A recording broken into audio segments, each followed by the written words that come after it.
చాలా ఇష్టంగా తినే పొటాటో కర్రీ అండి. వీటి కోసం నేను బేబీ పొటాటోస్ అయితే తీసుకున్నాను. చాలా టేస్టీగా కూడా ఉంటాయి. సో ఈజీగా చేసుకునే ఈ కర్రీ ఎలా చేయాలో చూద్దాం.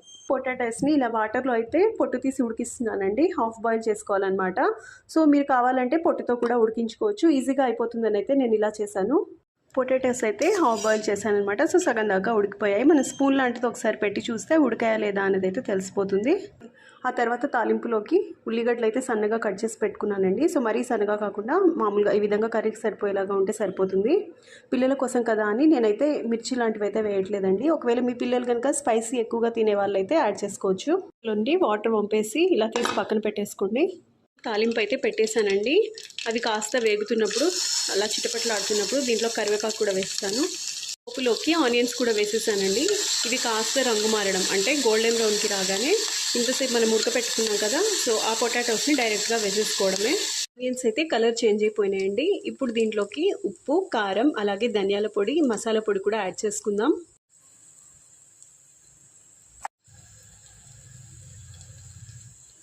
ఇవన్నీ వేసిన తర్వాత లాస్ట్లో దీంట్లో మ్యాగీ మసాలా వేస్తున్నాను. సో రెగ్యులర్గా ఈ మసాలా వాడితే ప్రాబ్లం అండి. ఎప్పుడో ఒకసారి ఇలా వేస్తే ఇబ్బంది ఏం లేదు. అండ్ పిల్లలు కూడా చాలా ఇష్టపడి తింటారు కాబట్టి అదొక ఫ్లేవర్ ఉంటుందన్నమాట. కూడా బాగా మిక్స్ చేసేసుకోండి. అండ్ ఫైనల్గా దీంట్లోకి బాయిల్ చేసిన పొటాటోస్ని అయితే యాడ్ చేసుకోవాలి.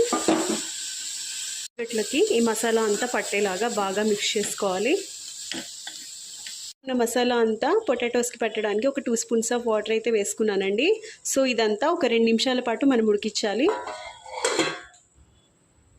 ఫైనల్గా ఎంతో టేస్టీగా ఉండే ఆలు మసాలా కర్రీ అయితే రెడీ అయిపోయిందండి.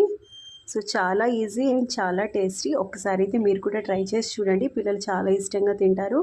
సో కర్రీ కూడా చూసారు కదా, పూర్తిగా ఉడికిపోయింది. సో ఈ రెసిపీ కనుక మీకు నచ్చినట్టయితే మన ఛానల్ని సబ్స్క్రైబ్ చేసుకొని వీడియోని అయితే లైక్ చేయండి.